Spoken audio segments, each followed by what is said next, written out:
அனைவருக்கும் வணக்கம். Credit pay SPM credit card.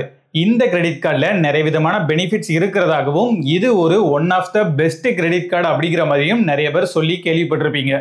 அவங்க சொல்கிற மாதிரியே இந்த கிரெடிட் கார்டில் ஒரு சில பெனிஃபிட்ஸ்லாம் இருந்தாலும் இந்த கிரெடிட் கார்டுக்காக இவங்க வாங்கக்கூடிய சார்ஜஸாக இருக்கட்டும், அப்புறம் கேஷ்பேக் கொடுக்குற மாதிரி கொடுத்துட்டு அதில் அவங்க பண்ணக்கூடிய ஊழல்களாக இருக்கட்டும், அதை பற்றிலாம் யாருமே பெருசாக பேசுறதில்ல. அது எல்லாத்தையும் பற்றி பேசுறதுக்காக தான் இந்த வீடியோ. அந்த வகையில் இந்த கிரெடிட் கார்டில் என்னென்ன பெனிஃபிட்ஸ்லாம் இருக்குது அப்படிங்கிறத பற்றி நீங்கள் தெரிஞ்சுக்கிட்டாதான் இந்த பெனிஃபிட்ஸ் எல்லாம் சொல்லி எப்படி மிஸ்லீட் பண்ணுறாங்க அப்படிங்கிறது உங்களுக்கு புரியும். ஜென்ரலாக கிரெடிட் ஸ்கோர் அதிகமாக இருந்து நல்ல இன்கம் வரக்கூடியவங்களுக்கு தான் கிரெடிட் கார்டு கொடுப்பாங்க. ஆனால் இந்த கிரெடிட் கார்டு எஃப்டியை பேஸ் பண்ணி ஒர்க் ஆகக்கூடிய செக்யூர்டு கிரெடிட் கார்டு அப்படிங்கிறதுனால இங்கே உங்களுக்கு கிரெடிட் ஸ்கோராக இருக்கட்டும், கிரெடிட் ஹிஸ்ட்ரியாக இருக்கட்டும், ரெண்டுமே இல்லை அப்படின்னா கூட உங்களுக்கு இந்த கிரெடிட் கார்டு அப்ரூவ் ஆகும். நீங்கள் ஒரு இந்தியன் சிட்டிசனாக இருந்து உங்களோட வயசு 18க்கு மேலே இருந்தாலே போதும், உங்களால் இந்த கிரெடிட் கார்டுக்கு அப்ளை பண்ணிக்க முடியும். நீங்கள் அப்படி அப்ளை பண்ணும்போது நான் ஸ்க்ரீனில் காமிக்கக்கூடிய ஸ்டேட்டோட ரெசிடெண்ட்டாக நீங்கள் இருந்தீங்க அப்படின்னா உங்களுக்கு இந்த கார்டுக்கான எலிஜிபிலிட்டி கிடையாது அப்படிங்கிறதையும் சொல்லியிருக்காங்க.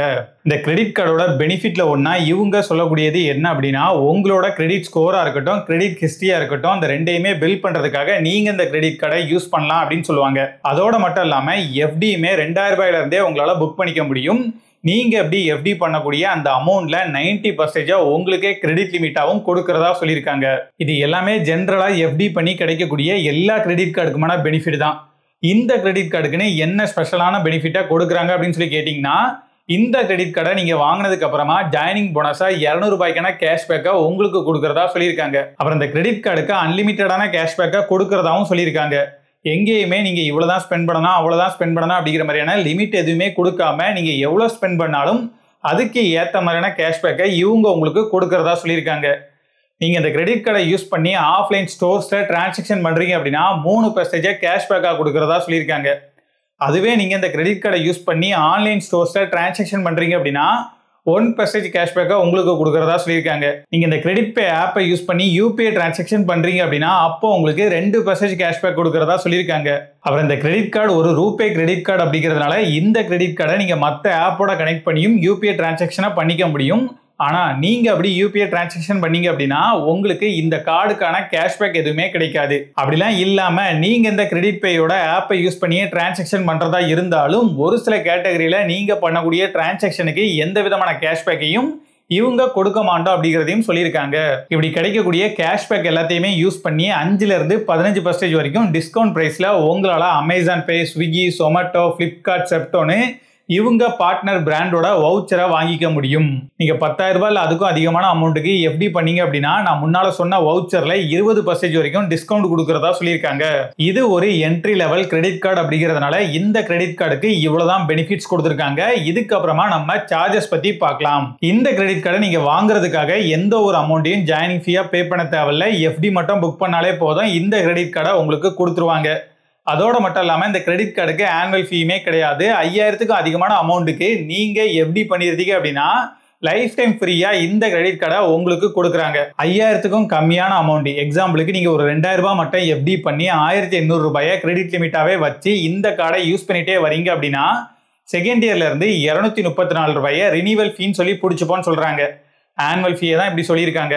நீங்கள் இந்த கிரெடிட் கார்டை யூஸ் பண்ணி டிரான்சாக்ஷன் பண்ணக்கூடிய டேட்டை பொறுத்து 45 நாள் வரைக்குமான இன்ட்ரெஸ்ட் ஃப்ரீ பீரியடை இவங்க உங்களுக்கு கொடுக்கறதா சொல்லியிருக்காங்க. அந்த இன்ட்ரெஸ்ட் ஃப்ரீ பீரியடுக்குள்ளே நீங்கள் பில் அமௌண்ட்டை ஃபுல்லாக பே பண்ணிட்டீங்க அப்படின்னா எந்த ஒரு பிரச்சனையும் இல்லை. சப்போஸ் உங்களால் பில் அமௌண்ட்டை ஃபுல்லாக பே பண்ண முடியல அப்படின்னா நீங்கள் மினிமம் டியூ அமௌண்ட்டையாச்சும் பே பண்ணி ஆகணும். நீங்கள் அப்படி மினிமம் டியூ அமௌண்ட்டையும் பே பண்ணாமல் இருந்தீங்க அப்படின்னா இவங்க உங்களுக்கு லேட் ஃபீ போடுவாங்க. அந்த லேட் ஃபீயாக நீங்கள் பே பண்ண வேண்டிய அமௌண்ட்டில் 5% சார்ஜ் பண்ணுவோம் அப்படிங்கிற மாதிரி சொல்லியிருக்காங்க. மினிமம் 50 ரூபாயிலிருந்து 1000 ரூபாய் வரைக்குமே இந்த லேட் ஃபீயை சார்ஜ் பண்ணுறதாகவும் சொல்லியிருக்காங்க. நீங்கள் என்னதான் மினிமம் டியூ அமௌண்ட்டை பே பண்ணி லேட் ஃபீலேருந்து தப்பிச்சிருந்தாலுமே நீங்கள் பில் அமௌண்ட்டை ஃபுல்லாக பே பண்ணாத வரைக்கும் இவங்க உங்களுக்கு இன்ட்ரெஸ்ட் போடுவாங்க. அந்த இன்ட்ரெஸ்ட்கான பெர்சன்டேஜ் 3.5% பர் மந்த், அதாவது வருஷத்துக்கு 42%. இந்த கிரெடிட் கார்டு மூலமாக உங்களுக்கு கிடைச்சிருக்கக்கூடிய கிரெடிட் லிமிட்டில் 50% வரைக்கும் உங்களால் ஏடிஎம்லேயே அமௌண்ட்டை வித்ரா பண்ணிக்க முடியும். நீங்கள் அப்படி ஏடிஎம்ல அமௌண்ட்டை வித்ரா பண்ணும்போது நீங்கள் வித்ரா பண்ணக்கூடிய அமௌண்ட்டில் 2.5% அப்படி இல்லைனா 100 ரூபாய், இந்த ரெண்டு அமௌண்ட்ல எது அதிகமான அமௌண்ட்டோ அந்த அமௌண்ட்டை சார்ஜா பிடிச்சிப்போ அப்படிங்கிற மாதிரியும் சொல்லியிருக்காங்க. அதோட மட்டும் இல்லாமல் நீங்கள் இப்படி ஏடிஎம்ல அமௌண்ட்டை வித்ரா பண்ணும்போது அந்த அமௌண்ட்டுக்கு இன்ட்ரெஸ்ட் ஃப்ரீ பீரியட்லாம் அப்ளிகபிள் ஆகாது. நீங்கள் அமௌண்ட்டை வித்ரா பண்ண நாள்ல இருந்து அதை திரும்ப பே பண்ணுற வரைக்குமே இவங்க உங்களுக்கு இன்ட்ரெஸ்ட் போடுவாங்க. அந்த இன்ட்ரெஸ்ட் பெர்சன்டேஜ் அப்படிங்கிறது நான் ஆல்ரெடி சொன்ன அதே பெர்சன்டேஜ் தான். நீங்க இந்த கிரெடிட் கார்டை யூஸ் பண்ணி பெட்ரோல் பங்க்ல டிரான்சாக்ஷன் பண்ணும்போது நீங்க டிரான்சாக்ஷன் பண்ணக்கூடிய அமௌண்ட்ல 1% ஃபியூல் சார்ஜஸா பொடிச்சுப்பா அப்படிங்கிற மாதிரி சொல்லியிருக்காங்க. அப்புறம் இந்த கிரெடிட் கார்டை நீங்க வாங்கி 6 மாசத்துக்குள்ளே இந்த கார்டை க்ளோஸ் பண்றீங்க அப்படின்னா கார்டு க்ளோசர் சார்ஜஸா 588 ரூபாயை சார்ஜ் பண்ணும் அப்படிங்கிற மாதிரி சொல்லியிருக்காங்க. அதுவே நீங்க 6 மாசத்தை கடந்ததுக்கு அப்புறமா அந்த கார்டை க்ளோஸ் பண்றீங்க அப்படின்னா அப்ப எந்த விதமான சார்ஜஸும் பிடிக்க மாட்டாங்க. நீங்க இந்த கார்டுக்கு அப்ளை பண்ணும்போதே ஒரு குறிப்பிட்ட அமௌண்ட்டை எஃப்டியா பே பண்ணி தான் அந்த கார்டுக்கு அப்ளை பண்ணிருப்பீங்க. நீங்க அப்படி எஃப்டி பண்ணிருக்கக்கூடிய அந்த அமௌண்ட்டுக்கு ஒரு மெச்சூரிட்டி பீரியடும் கொடுத்துருப்பாங்க. அந்த மெச்சூரிட்டி பீரியட் முடிஞ்சதுக்கு அப்புறமா கூட அந்த அமௌண்ட்டை உங்களால வித்ரா பண்ண முடியாது. அந்த அமௌண்ட் திரும்பவும் எஃப்டிலேயே விழுற மாதிரியான ஆட்டோ ரெனியூவலை அந்த கார்டுக்கு அப்ளை பண்ணும்போதே செட் பண்ண சொல்லுவாங்க. உங்களால பார்ஷியலா கூட இந்த எஃப்டியில் இருக்கக்கூடிய அமௌண்ட்டை வித்ரா பண்ண முடியாது. உங்களுக்கு இந்த எஃப்டி அமௌண்ட் வேணும் அப்படின்னு நினைச்சீங்கன்னா அதுக்கு நீங்க இந்த கார்டை க்ளோஸ் பண்ற மாதிரி தான் இருக்கும். நீங்க அப்படி இந்த கார்டை க்ளோஸ் பண்றதா இருந்துச்சுன்னா நீங்க ஏதாச்சும் பெண்டிங் அமௌண்ட் வச்சிருக்கீங்களா அப்படிங்கிறத இவங்க செக் பண்ணிட்டு அப்படி ஏதாச்சும் அமௌண்ட் நீங்க பெண்டிங் வச்சிருந்தீங்க அப்படின்னா அது எல்லாத்தையுமே இந்த எஃப்டி அமௌண்ட்ல லெஸ் பண்ணிட்டு மீதி இருக்கக்கூடிய அமௌண்ட் தான் உங்களுக்கு கொடுப்பாங்க. நீங்க உங்க எஃப்டியோட மெச்சூரிட்டி பீரியடுக்கு முன்னாலேயே இந்த கார்டை க்ளோஸ் பண்ணிட்டு அமௌண்ட்டையும் வித்ரா பண்றீங்க அப்படின்னா அப்போ இவங்க உங்களுக்கு கொடுக்கறதா சொல்லியிருக்கக்கூடிய அந்த இன்ட்ரெஸ்ட்ல 1% பெனால்ட்டின்னு சொல்லி லெஸ் பண்ணிட்டு தான் மீதியை கொடுப்பாங்க.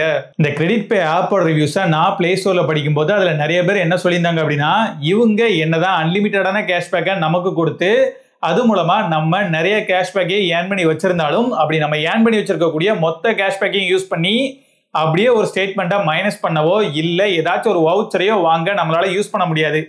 ஏன்னா இவங்க ஒவ்வொரு வவுச்சருக்குமே ஒவ்வொரு மாதிரியான லிமிட்டை செட் பண்ணி வச்சிருக்காங்க. அந்த லிமிட் வரைக்கும் தான் உங்களால கேஷ்பேக்ல இருந்து ரெடீம் பண்ண முடியும். அந்த லிமிட்டை தாண்டி இருக்கக்கூடிய அமௌண்ட்டுக்கு நீங்க உங்களோட அக்கௌண்ட்ல இருந்து தான் ஸ்பெண்ட் பண்ற மாதிரி இருக்கும். அதோட மட்டும் இல்லாம ஒரு சில வவுச்சருக்கு அடிஷனலா 1% ப்ராசஸிங் ஃபீன்னு சொல்லி பிடிச்சிக்கிறதாகவும் ரிவ்யூஸ்ல மென்ஷன் பண்ணியிருக்காங்க.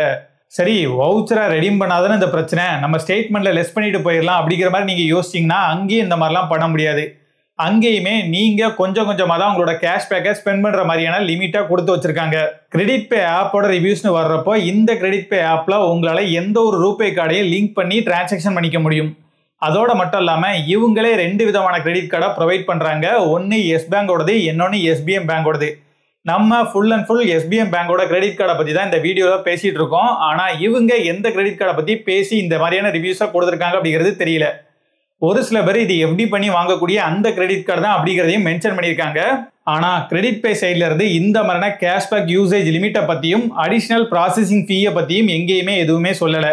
மேபி அவங்க இந்த கார்டுக்கு நீங்க அப்ளை பண்ணும்போது உங்களுக்கு சொல்லலாம். அவங்க சொல்றாங்களோ இல்லையோ நீங்க இந்த கார்டுக்கு அப்ளை பண்ணும்போதே இந்த மாதிரியான கேஷ்பேக் யூசேஜ் லிமிட் இருக்குதா, அடிஷனல் ப்ராசஸிங் ஃபீ இருக்குதா அப்படிங்கிறத கேட்டு கன்ஃபார்ம் பண்ணிக்கோங்க.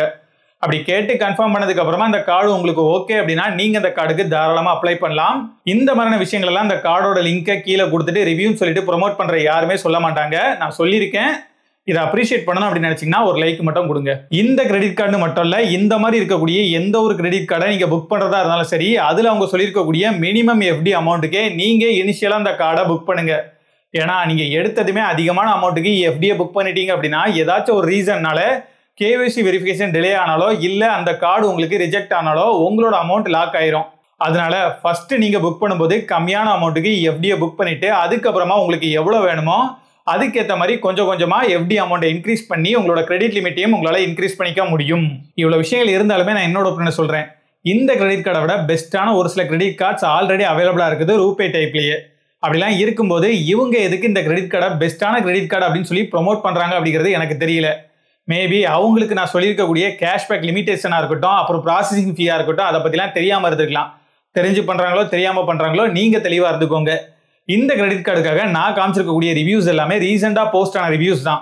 மேபி இதை அவங்க ஃபியூச்சரில் சரி பண்ணலாம், சரி பண்ணாமலும் போகலாம். எது எப்படி இருந்தாலும் இப்போதைக்கு இந்த கிரெடிட் கார்டு அந்தளவுக்கு ஒர்த்தான ஒரு கிரெடிட் கார்டாக எனக்கு தோணல.